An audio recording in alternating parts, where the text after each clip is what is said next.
What happens when you are a sport and performance psychologist and you get injured?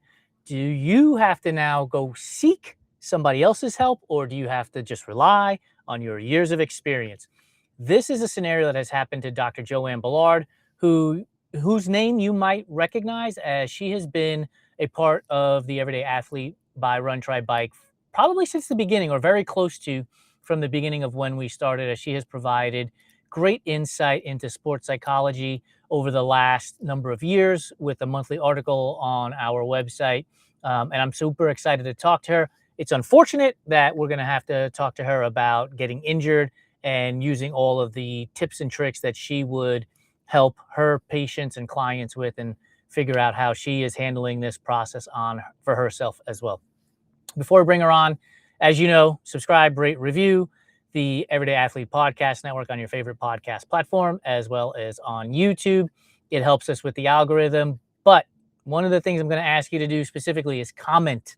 The commenting helps us figure out who else to bring on the show so that we can keep bringing you these great guests. And so that's enough of that. Let's bring on JoAnne. Let's dive into this scenario and have some fun. JoAnne, how are you? Good. How are you? I am fantastic. I couldn't remember how long you and I have been working together with the articles, but I know we obviously got connected through Maria and the No Limits Endurance Yep. Coaching scenario. It's got to be like 4 years, right? Maybe 5? Oh, definitely. I think it was in the beginning when we Yeah, started. Yeah. Yeah. I'm pretty sure it was in the very, very beginning too. And your information has been so invaluable for not just myself, because I get to read the articles 3 or 4 times before I publish them, but also for our readers, because I do get DMs and I get text messages sometimes as well. We're in a unique situation with you where you have been injured for almost a year now, Mhm. and you have probably had to incorporate a lot of the things that you would relay to your clients. And I want to get into that a little bit in a second. But if you don't mind explaining to our audience the injury that you suffered and how you came about to realize that you were injured. Sure. Absolutely. So I was diagnosed with bilateral chronic compartment syndrome.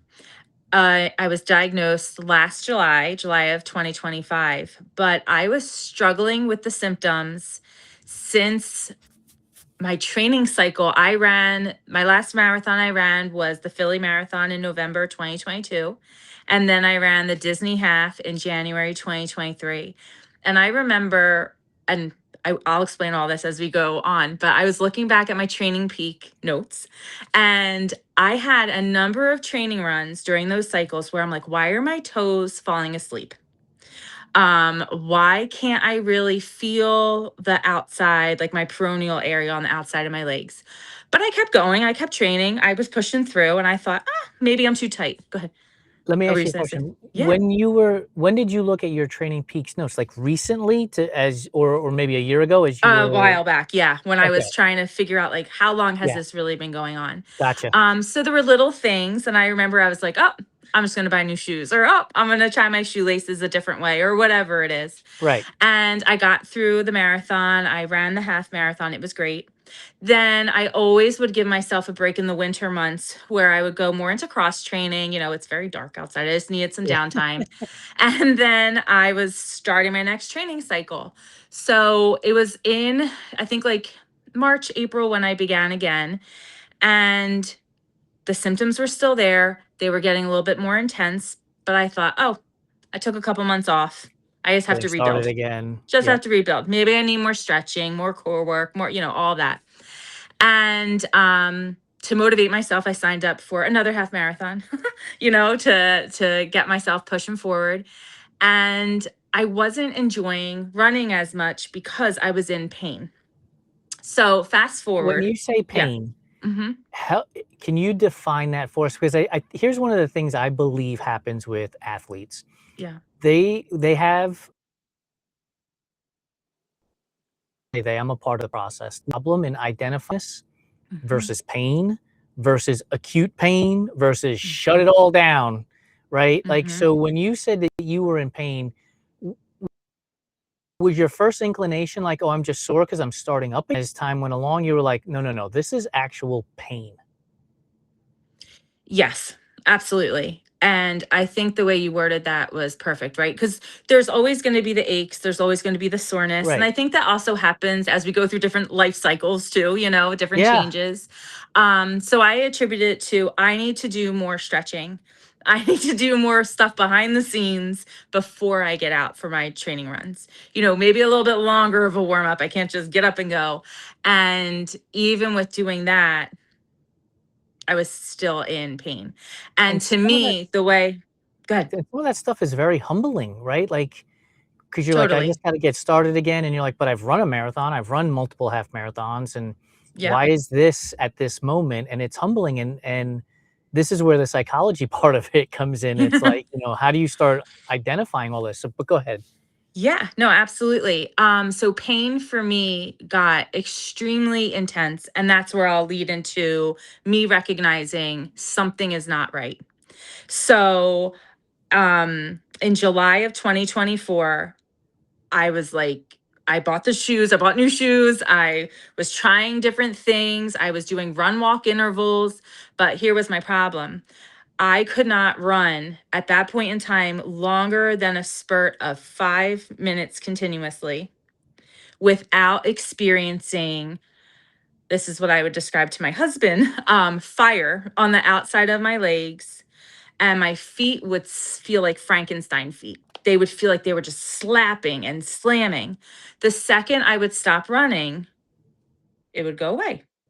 So then in my head, I'm like, well, let's play the game. If I want to get my miles in or my minutes in, I'm going to do intervals. So I'll do run walk intervals of 5 minutes. It was not enjoyable because I was still experiencing this pain. Right. And then it got to the point I couldn't even get to 5 minutes. So I could get to then about 3 minutes total. If I got to five, it was like a miracle. Right. So in July of 2024, I made an appointment with a local podiatrist just off the cuff, like don't have any connection with this podiatrist. And I teach in the health and exercise science field. So I'm doing my research ahead of time and I self-diagnosed myself with chronic compartment syndrome. So I walk in telling the podiatrist, I just want you to know that I believe I have Of chronic course. compartment syndrome. And this podiatrist was very nice. And he looked at me and he said, no, there's no way you have that. Absolutely no way you have that. You don't log enough miles. You're not like in that certain type of a shape, da da da da. And I was like, okay. So he diagnosed me with shin splints, which I was like, my shins don't hurt, but okay, and peroneal issues. So he wrote me a script for PT. I have the best PTs. I went to PT and I went through my 6 to 8 weeks of PT and I'm still like, something's not right. And my PTs, I could tell they were kind of like, they can't say anything, right? But they were kind of like, yeah, I don't. Did dry needling, did it Wait, all. why can't they say anything? Is it Well, because they the can't change doctor's like a orders? diagnosis. Yeah, Gotcha. they Okay. can't. Yeah, I mean, like it would be like, I don't know, me telling somebody, oh, you went to somebody else. Well, I think you have this, not that. Right. Yeah. So, and they're amazing. They're who I'm with now. They're awesome. But did the dry needling, did everything. Now at this point in time, I was scheduled to run the Disney half in January 2025. We did a whole family trip, everything planned. And in October 2024, when I finished PT and I went back to the podiatrist, and he said, well, maybe get some compression socks. And that was it. Um, that was my last run. So I couldn't, October of again, 24. October 2024. So then I went through like a grieving period, which I think is something we might come back to at some point. I don't know in this Yeah, yeah. conversation, but I went through a lot of grieving of, okay, so what do I do now? Like we're still going to go on to Disney. I have 4 kids. We're going to have a blast. We're going to have fun. Um, but what do I do now that I can't run?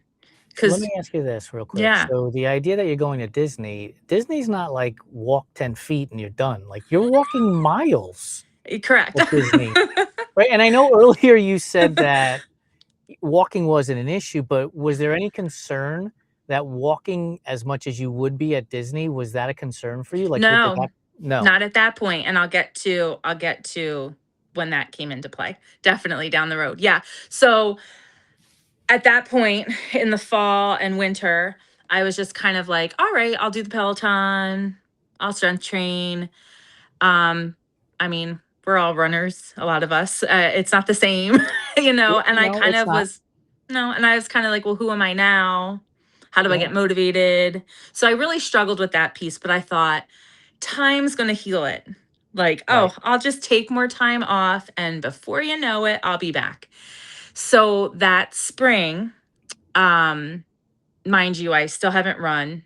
I was walking around a track at one of my son's lacrosse practices. And when I say walking, like I'm on the phone with somebody. I'm not speed walking, not Olympic walk. Like This is not New York just City walking. yeah, just no. No, no, no. No. For those um of you who don't know, JoAnne is from the Northeast, so she yes, my understands New husband's York from the City walking. Bronx. Yeah, Yes, so that no, not that type of walking. I mean, so nothing intense. And I'm taking a lap. I think I got a half a mile in. And I even remember this because this is how like how traumatic it's been for me. It was a beautiful March day. I took a picture. I posted it on my stories, like 70 degrees in March. Oh my gosh, get outside. And all of a sudden, I felt it all again. My feet slapping, the burning pain. I went right to my car, cried, called my husband, and I said, something is wrong. We need help. Like, I can't yeah. do this anymore. So that's what really started me recognizing I have to advocate for myself because I Yeah, don't think I tried. I didn't have the right person to help me yeah. at that point. I want to rewind because in the beginning of the conversation, you said that in Training Peaks, you've recently looked at Training Peaks and you put notes in that said Yeah. you had an issue with your feet. And one, kudos to you as a coach. Oh, Like thank you. athletes, please put the notes in, right? It helps. And in this case, it really helps. But then later on, you said when you went to start up the training again, you had issues with your feet, but there was no connection in your mind from the No, prior foot issue to no, the new foot issue. It was no. almost like set it and forget it in a way. Yeah, because I actually didn't even recall any of the foot numb, like the toe numbness or anything like that. I didn't have a connect the dots moment until truthfully I went through my surgeries. Gotcha. When that's when I was like, oh my goodness, wow, and I can get into that more as we talk about it because Yeah, it's yeah. an interesting diagnosis and what they do to test for and all that. But that's when I was like, oh my goodness, this has been going on. This is not recent. Like this Right. is a development over time. So let's fast forward to the moment you left off, which was you got in the car and you called your husband, and Yeah. this isn't right, and you started talking about self-advocacy.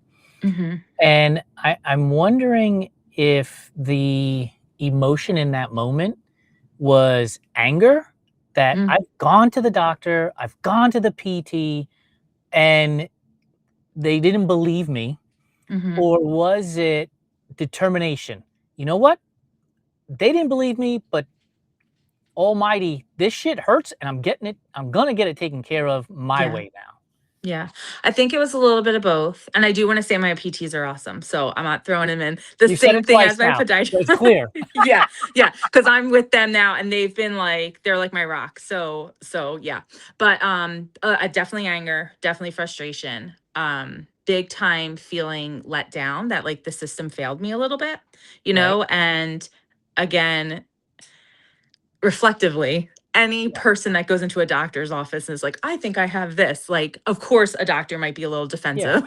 Right, Right, right. but Oh, I'm glad you I went to was like, WebMD. yeah, exactly, like, well, I'm gonna tell you what I have. But yeah, so in March when that happened, my husband and I are very fortunate that we have a husband and wife couple. One's a foot surgeon and one is a podiatrist, and I do not know to this day why I didn't go to the podiatrist first. Maybe it was an ego thing. I think I didn't want to go and then be like, oh, you're fine, like, don't worry about Right. it. When I went to the second podiatrist and explained everything in not so many words, it was, we're going to get you an MRI. We have to follow protocol, right? There's certain things you have to do insurance wise, Yeah. but let's start there because I think you're onto something.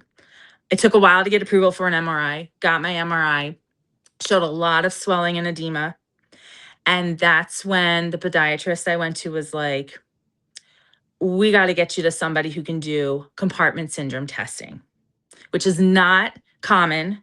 And I'm in South Jersey, so we don't have very strong hospitals down as far as I am. I'm more towards Atlantic City, closer to Yeah. Philly, New York. We have better hospitals. So I have a colleague where I work who's in the physical therapy field.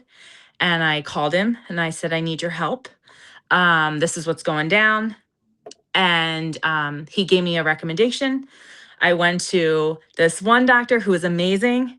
He had his, you know, how they bring in their students. Yeah. And as I'm talking, because, you know, now you've said your story how many times? Right. So I'm like, well, let me tell. And as I'm talking, he goes, okay, stop. Can you stop for 1 second, please? I said, okay.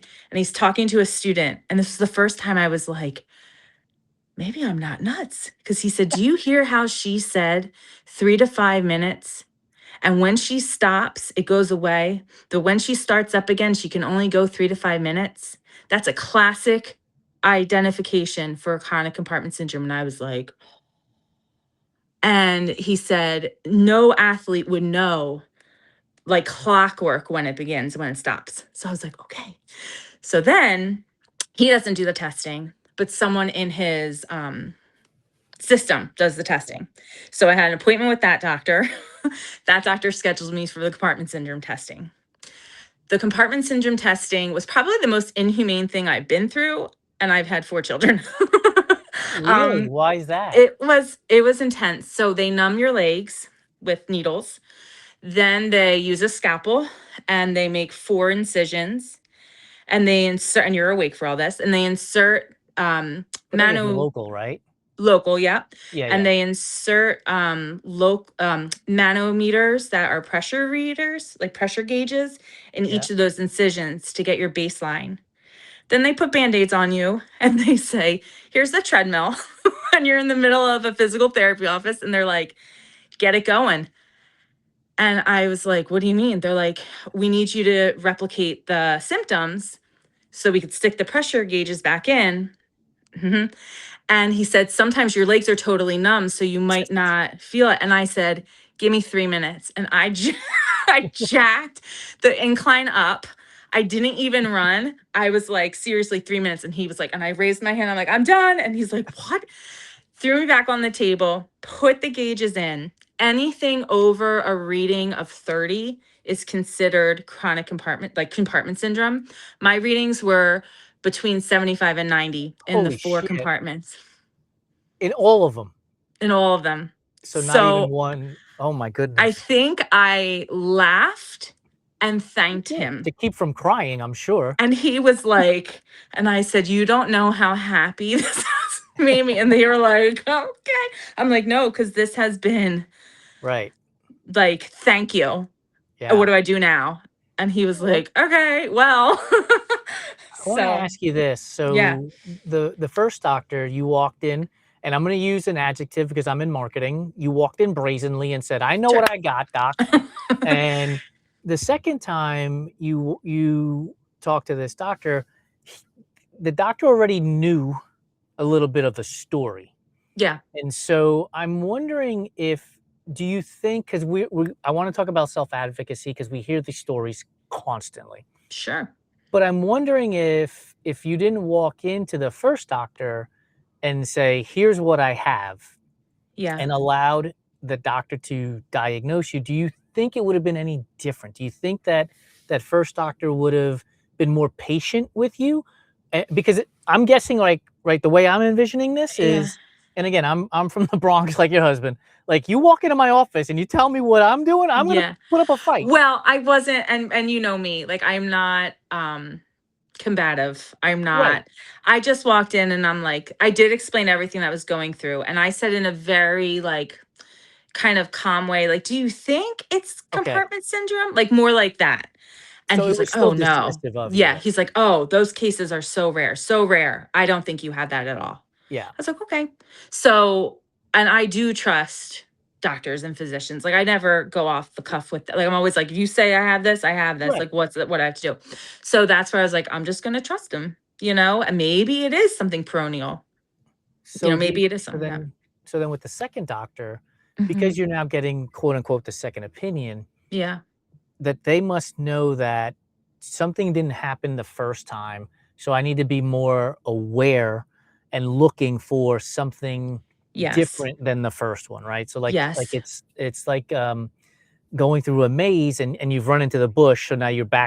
backtracking and don't go that same direction because the bush is Yeah. gonna be And there. I think because I had tried or I had gone through the 8 to 10 weeks or however long I was in PT, and that Right. I guess we would say, I don't wanna say failed, but wasn't productive, Right. didn't alleviate. I did dry needling, that didn't Yep. alleviate, right? So now it's sort of like, okay, we've tried the conservative approaches. What's going on now? So from a self advocacy standpoint with the second doctor, were Mhm. you prepared in the chance that they didn't diagnose you in a way that you felt was accurate? Were you prepared to be like, "No, no, no, no, no." Like you said you weren't combative, but you've now Yeah. gone through a lot of shit. Like, Yeah, you've yeah. gone through a lot. I don't I don't know. I don't know how I would have responded. I think it was the first time I felt heard, like Yeah, listened to, um, and someone saying like that's not normal to feel that way. Like something's going on. We just have to figure out what it is because it was between the lines of like, is it compartment syndrome or is it like neurological? Like that's what we were kind of talking about. Like, is something else happening? There's something happening, right? yeah. But like what is actually happening? And yeah, so we started with the MRI and that's where we saw the swelling and the podiatrist was like, "All right, this is out of my scope now. Something's going on. Let's get you to the right people." So when they say that there's something not right here, in Yeah. your mind, were you now ready to be more patient? Because somebody is actually hearing me, they're going to work with me, so psychologically, I can be more Mhm. patient with this process as opposed to, "Let's find the answer right now," had they Yes. said something different. 100%. When I met with I guess the second, we'll say like the podiatrist and then the big team of doctors Yeah. within this one hospital. Um, that was July of 2025, and Mhm. I literally had an appointment every week, just about in July, and it was as I said before, like that first time that one doctor was telling like their med student, like, "Do you hear what she's saying?" So I was like, okay. And then even when I was with the second doctor before I met with him again for the compartment syndrome testing, same thing. He had his student in and he's talking to his student about what it is. And he was even looking at my legs and he's like, "Look over here in her peroneal area. She has hernias. Like these are Mhm. hernias." And I was like, "What?" And because it was very puffy, very swollen. I was just like, I thought I was retaining water. He's like, "No, these are hernias." And I was Yeah. like, "Oh my goodness." And then the testing, again, I told you I was like, "Oh, thank God. Like, thank you for," and he was like, "Hmm." But then okay, you're a special person. But then when he referred me to the surgeon, here's the really funny part in my eyes. So he refers me to the surgeon, tells me the surgeon's name, and I'm like, I know this name. This name sounds kind of familiar. So I make my appointment. I get scheduled for the following week. And I'm sitting there and my surgeon comes in the room and I go, "Oh my gosh." And he goes, "Why didn't you tell me this last year?" I was on his podcast No way. the year prior. And he has a podcast with one of the athletic trainers I work with. And it's called Sport Medicine on Tap. And I was on his podcast and I immediately felt comfortable Yeah, yeah, yeah. where I Of could be course. like, Right. "Here's what's going on." And he was like, "Okay, this is what we do. This is what the procedure would be." went through everything, and I felt, like you said, I guess a little bit more patient. I didn't think it was going to happen as fast because I had surgery the following week. I was gonna ask Um, that question. yeah. But I felt like, wow, like the stars kind of aligned in a way Yeah. where it's like there's somebody I trust. Like, like it just made me feel a little bit more at ease going through a big thing that I didn't know what the outcome would be. So, because you are a sport and performance psychologist, I want you to take me through the mental aspect of October 24 through surgery day because you're not running. Hmm. Um, and there's injury, there's a lack of belief in your Hmm. diagnosis, and there is this isn't working, and now I've got to fight harder for myself. Like there's a lot of stuff happening Yeah, from October 24 to July slash August of 25 from the mental, because that's a lot of the physical stuff. sure. From the mental side of it all, how are you coping? And are you think like here's how I'm envisioning this. If I'm Dr. JoAnne, I would have to like remove myself from my body and talk to myself like I'm a client Yeah, so that I can help myself get through the process. But I'd like for you to walk us through what that October 24 through July, August before the surgery of 25 was from a mental side. sure. So, I like how you said like removing yourself and then kind of talking inward. I think that I've learned to do that more frequently now. Um, in the beginning, it was a lot of like, why did this happen to me? What's wrong with me? A lot of just Yeah, yeah, yeah. negative self talk, a lot of self doubt, frustration, confidence issues, all that. Um, but I began to pivot and turn more into like, okay, what can I control right now? What can I focus on? What goals can I be setting for myself, as I'm trying to still figure out my diagnosis? Hmm. And letting myself also get to the place of acceptance was hard because it was hard to accept without knowing what was actually happening. Like right until I got that diagnosis last July, it was hard for me to accept the fact that something was wrong. I just don't know what, but that if I can accept the process, I can be present in the process, Right. right? And that is something that when I was able to work on the acceptance piece, I was able to be more patient, have more self compassion, be more just, you know, in on the moment. I might not have been enjoying everything I was No, doing, of but course, right. like I miss like my kids will tell you, my husband, like I used to get up 4 a.m., 5 a.m., go up on the boardwalk, run, do my sunrise and run. I mean, it was for me. Like that was Yeah, my escape, my mental. And so that was really hard. It's sort of like, what do I do now? What do I do right. instead? And I still haven't been able to do that. So that's been a hard space. Um, and then getting closer to surgery was just preparing for, I think it was a big adrenaline rush, knowing it was happening so fast, but it was sort of like preparedness. Like, okay, in this 1 week before my surgery, what do I need to get organized? What do I need to get prepared for? What do I need to buy? Like, do I need crutch covers? Like, what are the Right. supplies I need to be comfortable? Yep. And to also recognize that majority of what was going to happen to me, is out of my control. Yeah. Is that hard for Yeah. you in terms of yeah. Yep. Yeah. I mean, because you have to let go, right? The Yeah. body is going to heal as the body heals. Yeah. There's not yeah, you can pay attention to eating properly and doing your PT and drinking enough water and all that Yeah. stuff, but, we're all different despite being the same in that way, and so your recovery time is gonna be different than my recovery time.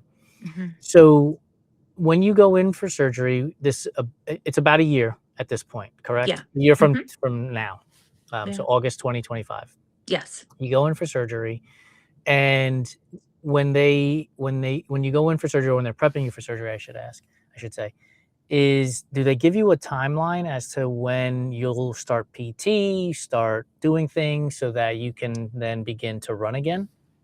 So, yes, and also no. So, the hard part about what I had to go through is I was preparing for 2 surgeries.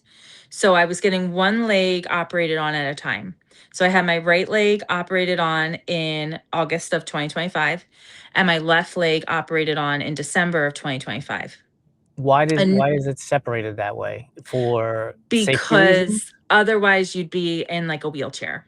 Okay. So yeah, and that really wouldn't be.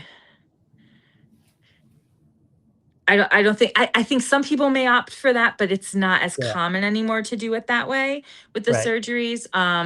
Let's put in like I was on crutches with my first surgery for about 12 weeks. Okay. I had very slow healing, which actually delayed my timeline. So we thought I was going to starting PT was going to start like 3 days post op, which I was really happy about. So PT again was my like, and still is like my comfort area, my rock. Yeah. It makes me feel like I'm being productive, even though I may just be like wiggling my toes or doing this, but it felt like good to be in that space. I was supposed to get my second surgery 6 weeks post op of my first surgery. And my doctor was like, he kept punning it back, punning it back, punning it back because I was just not healing right. Um, I shouldn't say that. Wasn't healing well, wasn't healing according to like Yeah. a certain schedule. That's when I really realized I had to let go of the reins a little bit and just think about, okay, this is out of my hands, and I'm a planner, I'm an organizer. And there were a lot of things that I was like, well, can I work with this team, or like, do I have to do all this stuff virtual now? Or, so that was like teaching. I did majority of my semester on Zoom because I couldn't drive. So unless my husband was going by my work, I couldn't get out there. So it was a big adjustment. And then December, I got my surgery on my left leg. Um, I thought that was going to be it. And I ended up with an infection and I had to get a third surgery in February. And I found out about that surgery when my doctor pulled me in on a Wednesday. And he said, we're going to have to go in and do like a debridement and clean everything out. He said, I'm really worried about an infection. And I said, okay, well, spring break for my work is in March. He's like, no, like, I'm going to see you on Monday. And I was like, what? So I had a surgery, like, so talk about like not Right away. Yeah. being able to be prepared. And that was a hard surgery. I had a drain, a pump, external stitches. That was hard. Mhm. The Olympics were on though, so I was preoccupied with with all that. But there was a lot of just recognizing I am really on no protocol or timeline. Right. And then I had a surprise injury we could talk about later if you want, Yep. but something else that came out of the blue that I had to deal with and navigate. So we don't know when my return to run will be or my Yeah. return to walk. Like that's where I'm even now, like I'd be happy just walking my dogs. Yeah. So that's yeah. Have you, because it's the timeline is what the timeline is and you can't rush it and all of these things, have you in your mind, and you just said, I would be happy to walk. Mhm. Has there been some like a loss of confidence like in asking yourself the question, am I still a runner? Am Mhm. I still an athlete? Yep. 100%, Jason. I think that identity loss has been huge. Um, and I've noticed the change because my feed used to always be like runners and, Yeah. training. And it's instead of referring to social media right now, but like my algorithm is very different. And my algorithm now is a lot with like mental health and injury, like with Yeah. other things than what it used to be. But I I have a hard time sometimes wondering like, am I going to get back to running? And one of my PTs the other day, I was having a really hard day, and he was like, why would the surgeon have done these surgeries if he didn't believe you could get back to running, JoAnne? And I was like, I know, I know. But I'm like, it just feels so far away. But so I'm looking for like the silver linings and things. But identity loss has been humongous. I Humongous. think I was gonna say, I think that's super important though, the support system in getting through anything in life, right? But especially something like this, where you're talking about identity loss, is surrounding yourself with people who are going to be there for you, and may not. sugarcoat it, but also won't be just like brutally honest and punching you in the face with Yeah. with the honesty, Oh, right? yeah. Like it, like it's one thing to be brutally honest and not help, right? And it's another thing to just be toxic positivity, which also may not help. Yeah. But you need the people that are going to be there to support you. So if you need to cry, they're there for you. If you need to Mhm. curse, they're there for you. If you need a good laugh, they're there for you. And I, from what I've gathered from what you've just said, it's like your PT crew is a part of that support system. Your Mhm. husband is a part of that support system. Your kids are a part of that support system. Yeah. Like if you had to go 0 to 10, like support system is what? 78 10. out of 10? Oh, yeah, it's yeah, your support system is top notch. And I know, like, even when prior to my injury and surgeries and everything, like, when I work with injured athletes, that is probably one of the first conversations I have. Yeah. Who's in your corner right now? Like, who are you relying on? Who are you leaning on? And in every session, we probably continue to touch on it because there's so much research that shows that if you have a strong support system and a support system that stays with you throughout your recovery, there tend to be, stronger rates of return. I'm gonna go to the social media thing for a second there because you Yeah. said your feed and through the algorithm changes mental health Yeah. and sports. Does it make you angry? Because, and I'll preface this question with this scenario. So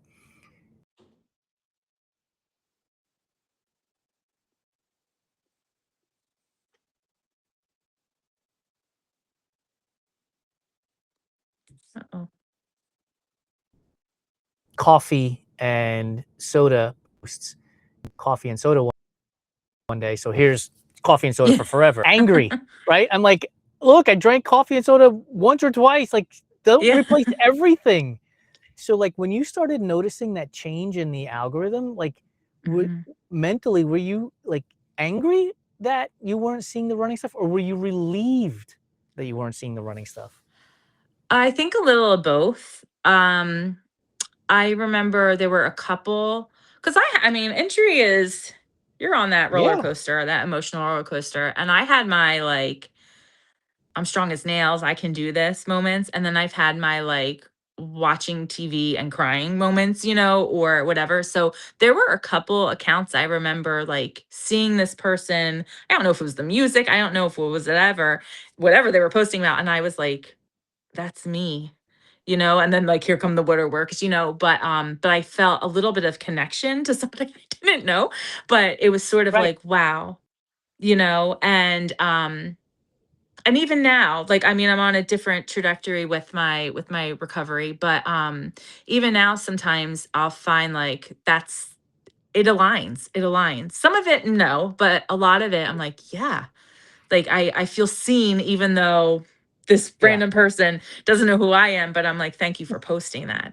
But right. also, yeah, the relief a little bit of I'm not seeing what I'm missing, I guess you could Yeah. say.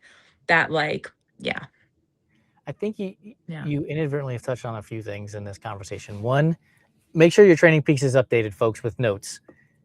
2, trust, right? The idea that you had trust in the doctor because you were on their podcast, you trust what that he was telling you because you had a prior connection to him.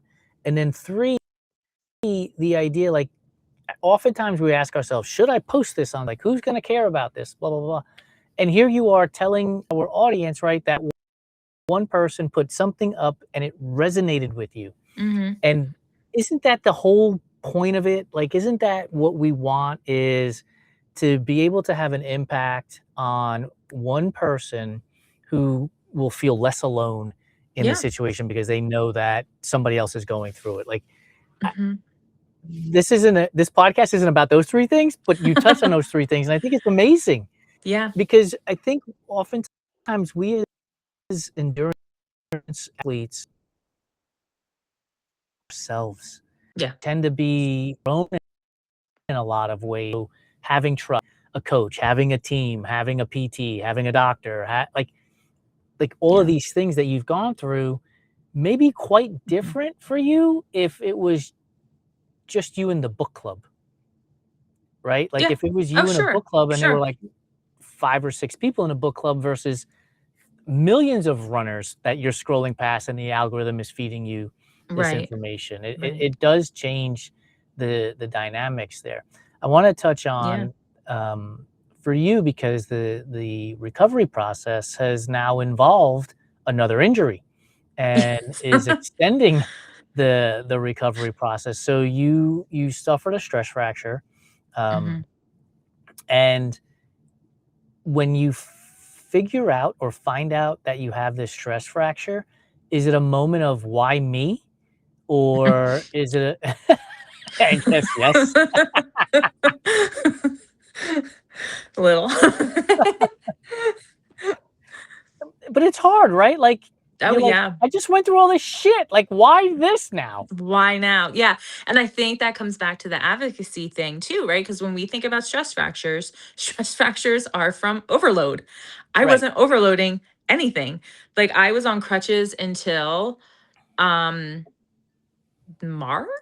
until mid-March, and then I was not on crutches, walking finally with 2 feet, and in April, I'm like, something is feeling funky when I go like this on my foot. And I talk to my PTs and they're like, I don't know. All right, let's wean off of it a little bit.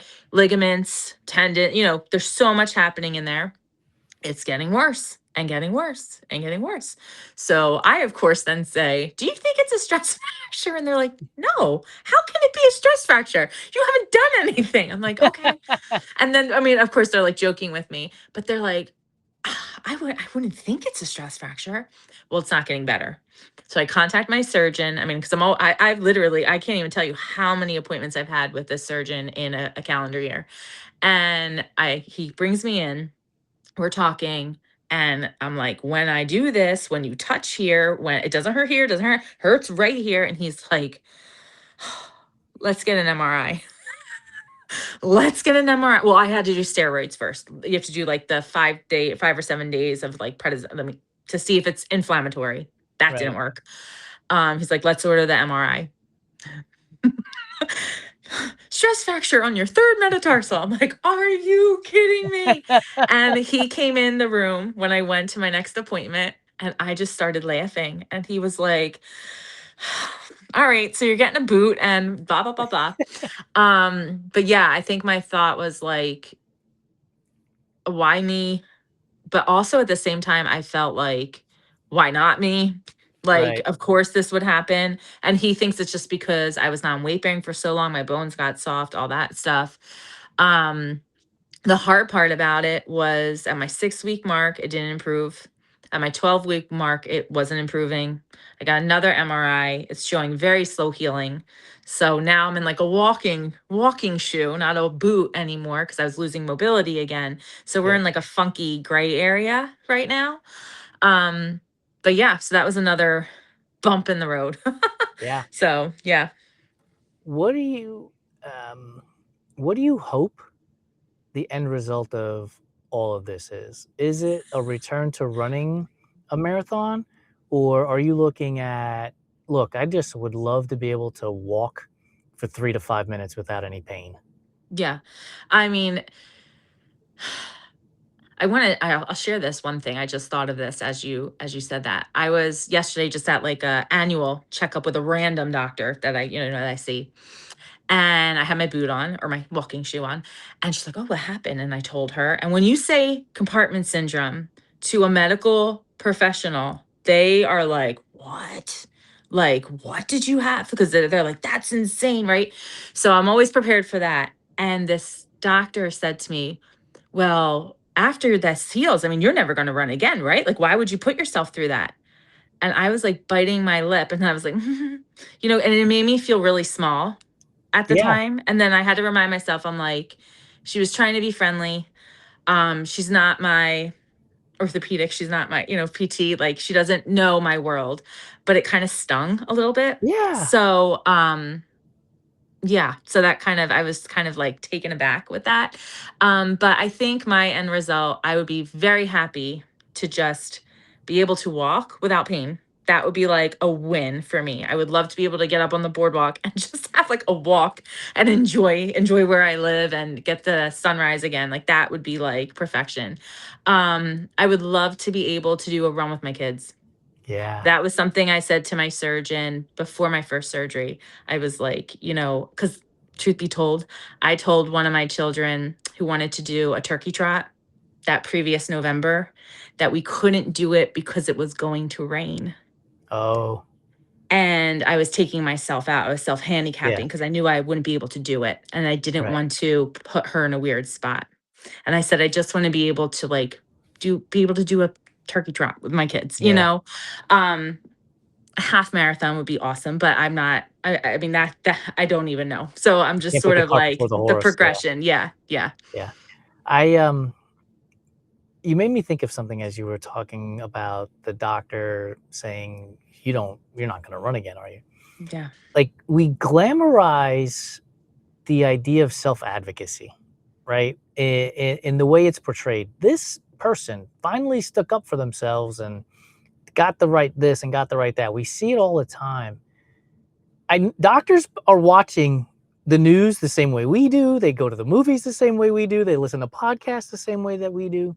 Yeah. Why is it that why do you think that there are doctors out there who would ask that question that way, actually answer the question that way, because she wasn't asking you, but she was telling you, Yeah. um, knowing that like people are fighting for themselves, and there's a is it because they don't have a mental health degree like you do Hmm. to understand like running is important, might be important to this person, so I shouldn't shit on their dreams before I even know what Yeah. their dreams are. Yeah.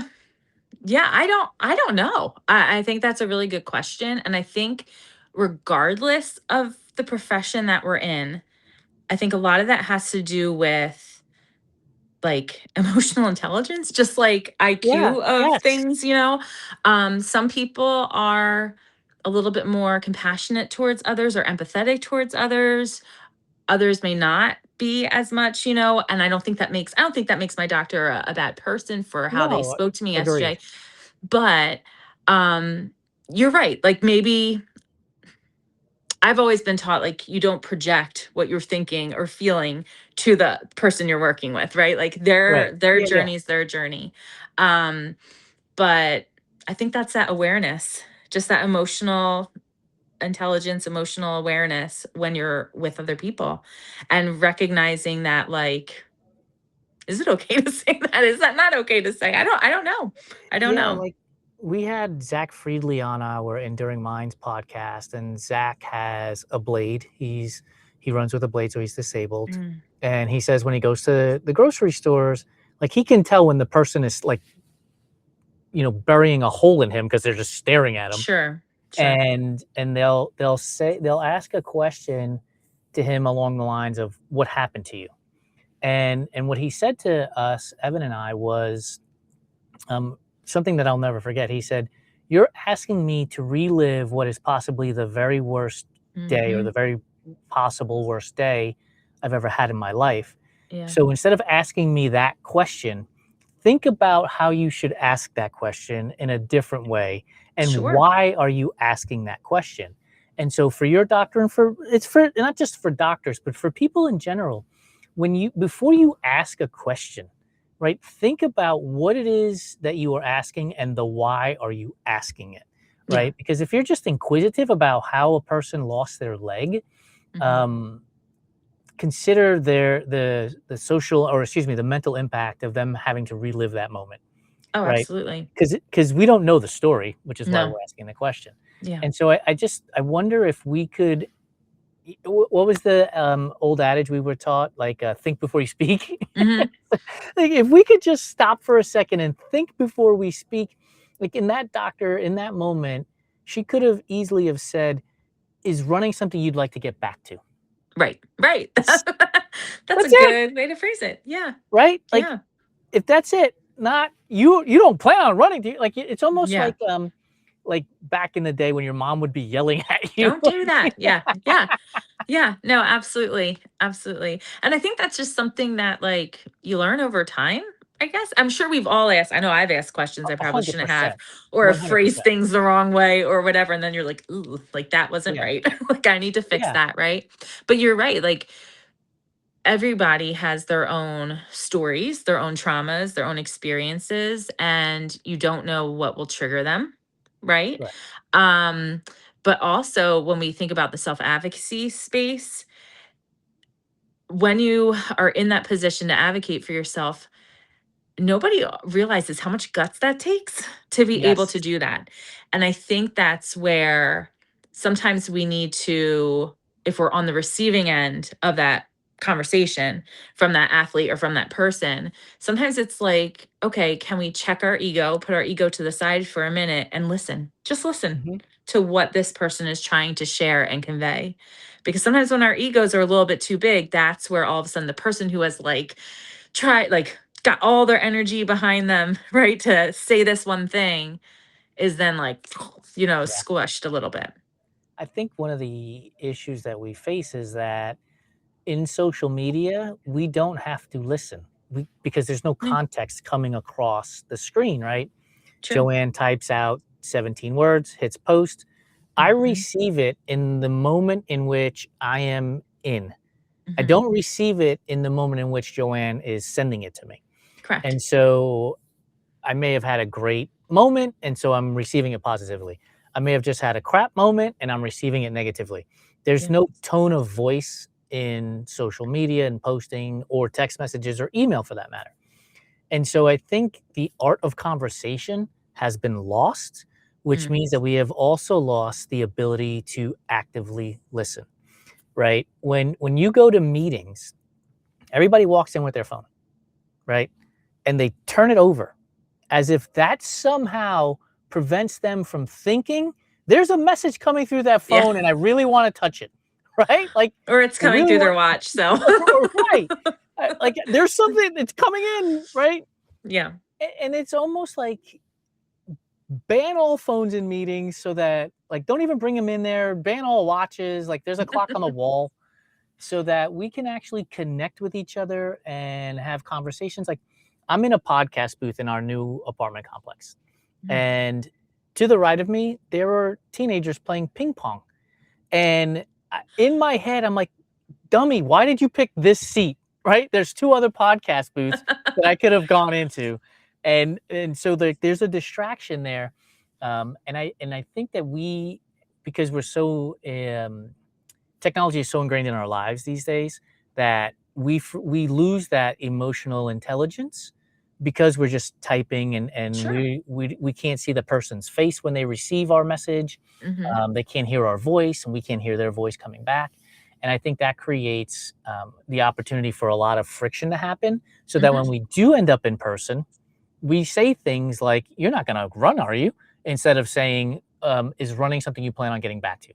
Yeah, Right? Like it's the same concept, but one's a little softer in the delivery and allows you to now control the narrative instead of me controlling the narrative and how I say it. absolutely. Yeah, 100%. I think you hit the nail on the head. Yeah. So we're running out of time, and I want to be cognizant of that for Mhm. you. But you've had you made for those of you listening, JoAnne made a motion with her hands of waves going up and down with Yeah, the injury.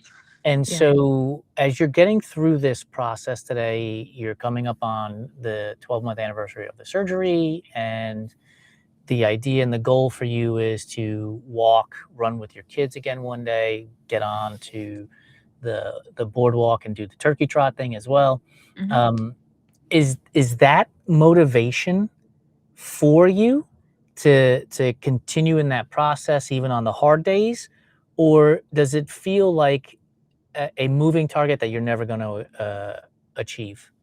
I think a little of both, to be honest with you. Yeah, I have not, I believe I said to my surgeon like 2 weeks ago when I was with him at an appointment, I said, I can't even test out what the 3 surgeries did because of the stress fracture. right. So I'm all over the place, so someday so I yes, I use it as motivation, like something better is coming. Something better is down the pipeline. But there are some days absolutely that I'm like, it's never happening. Like never happening.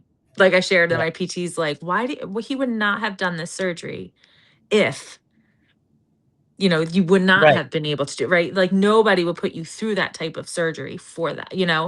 And so I think it's a mix of both. I think it depends on the day. It Yeah. depends on how I'm feeling, like my confidence levels, if I'm in pain or not with my legs and with my stress fracture, how PT is going, or it was hard having the stress fracture. Well, I still have it, but I had to kind of step away from PT for a little bit because I couldn't do anything. Right. So I like routine, and that consistency was kind of gone because it was just pop in once every other week. And I was like, why even come? And then I would make Yeah. myself go. So I'm hoping to get that consistency back. And then yeah, hopefully climb back into who I am. But I think I just really learned to be present in the day Yeah. and the moment and not think 3 months from now, which is hard because it's important to have those goals that you want to achieve. And I think Yeah. that's hard as an endurance athlete because that's how we're wired to think about what we're completing in 3 months, 6 months, 9 months, 12 months, Right. and not to have anything on the calendar. That's been really, really hard the past couple years for me because then it's like, why get out of bed today? Like, why Yeah. would I get out? I'm hitting the snooze a little bit longer, Yeah. and that's Yeah. not my norm. So that's been a hard adjustment too. Have you found yourself looking at other hobbies, other ways to channel that energy where because you're not um, walking, running, swimming, cycling? I did my best if I don't sit well. Yeah, And same. do not sit well. I knew with being on crutches that it was going to be hard and painful. So I bought like little coloring things. It was like dot Yeah. coloring, and I was like going through them like crazy. They occupied my mind a little bit. Yep. I got into reading more. Yep. um, I got more creative with my business. I actually created because of what I went through with a fellow PT. That's one of my colleagues. We created our own um, project, really, I guess you could say, where we're talking about collaborative care for injured athletes. Yep. So we started that process because I'm like, I don't want anybody to go through what I've gone through and feel alone. Yep. So I think I've gotten more creative in that space. Um, I wish I had more interesting hobbies, but those are some of Look, my hobbies. Yeah. if My if kids, you I read think my it, kids take up a lot of my time, but yeah, of course they they're do. hobbies. If you read as slow as I do, then you would know that reading would take up so much time just to get through one book. I I saw know. somebody post this morning that they read 250 pages today. Oh my gosh. Today! I That's a was like, lot. "That would take me, like, 9 months."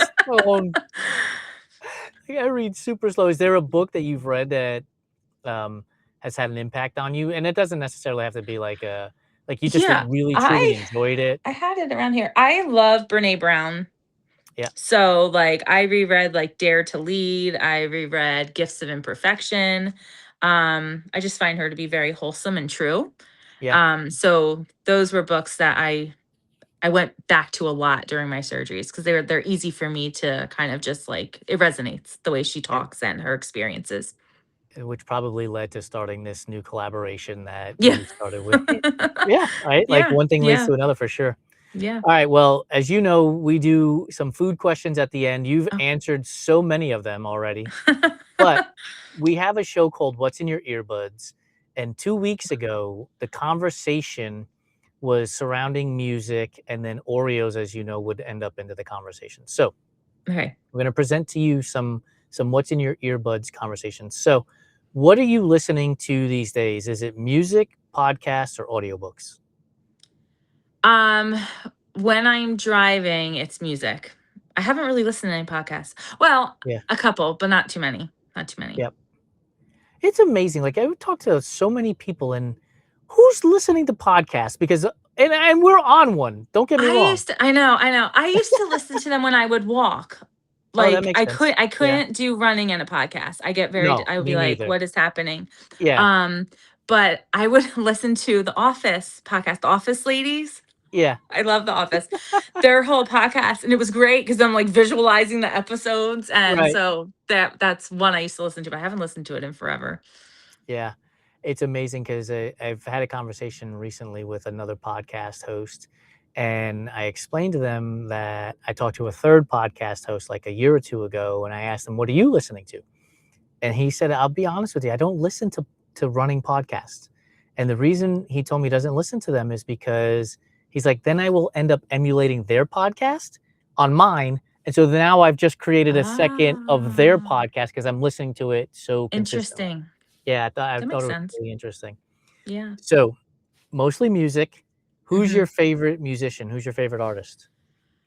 I'm I'm a blend. So I just go on like Amazon Music and I hit alternative, and I've been in the 90s and 2000s alternative, and I just let it go.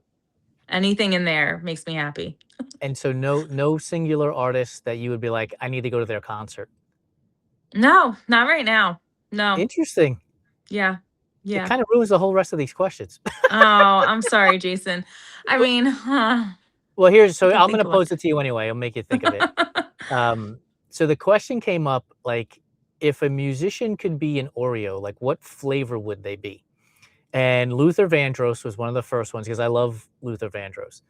And I would, we started getting into the conversation was like, it has to be chocolate and it has to be like ganache covered Oreo because Luther is smooth, right? Like everything Oh, he did was super smooth and velvety. And so like a ganache covered Oreo was Luther. So you need to pick a musician and tell me what the Oreo would be. all right. Let's see. You said So all when my kids are in the car, when my girls are in the car, they've been listening to Megan Maroney all the yeah. time. So if it was Megan Maroney, something like light, fluffy, and pink, I think would be Cotton candy. cotton candy Oreo. That would be Yes, the good. cotton candy Oreo. See, this is a fun Yes. game. This Are is a they fun not game. are they not Swifties?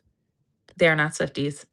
Interesting, 'cause they would Yeah. they be of that age? I mean, they're young girls, they're Yeah, of they're of that that age. age. They are not Yeah. Swifties. I don't know why, but that's okay. But they're into her, and we were listening to it today actually. But yeah, I would say something cotton candy. Cotton candy's I perfect. I Yeah. like your husband's from the Bronx, which is the home of hip hop. So, I don't know if your husband is into hip hop at all, but if he is, like, is there any rapper or hip hop artist from the Bronx that would resonate with him in a particular type of Oreo? Oh my goodness, I am not good at these questions, Jason. Um, You're gonna have to ask him after the I'll have show to and ask email him. me. Yeah, I don't know. I don't know. Well, a week from yesterday, so on August 10th, you'll have to tune into the live. Have your husband tune into the live because we are Okay. going to be going through this process on What's in Your Earbuds. It'll be on Instagram, and we're gonna be talking about musicians as Oreos throughout the show. So join the live and pitch in with whatever you come up. So you got a week. You got a week to come up with an answer. JoAnne, thank you so much for your time. I appreciate you sharing your story. I'm sure there were moments that are not easy to relive, but you shared them with us and you share them with our audience so that one, they feel less alone going through this process and knowing that somebody else has had to do it. And two, I hope that there's been some um, positive relief for you to share this story on your own to Mhm. be like, yeah, I've gone through some shit and I'm coming out the other end. Yeah. No, thank you so much for having me. Yeah, it's been very therapeutic. I've been looking forward to this, to being on here because I was like, it's time to talk, time to share Awesome. with other people. Yeah. So thank I you. I appreciate it. Thanks, JoAnne. Thank you. Bye Bye. bye. For those of you who stuck around, thank you so much. That was a great conversation, and honestly, there's a lot more in there than just the words that were coming out. We talked about making sure you update your notes in your training peaks, and yes, it's good for your coach, but it's good for you to be able to go back and look at and say, oh, this is when this may have started. Two, advocate for yourself, speak up for yourself. If you know something doesn't feel right, isn't working right, you gotta talk about it and let people know about it. Surround yourself with supportive people. Look, we have the Everyday Athlete Clubhouse. here that we have built, and it is a collective of about 160 athletes. We have a private Slack channel.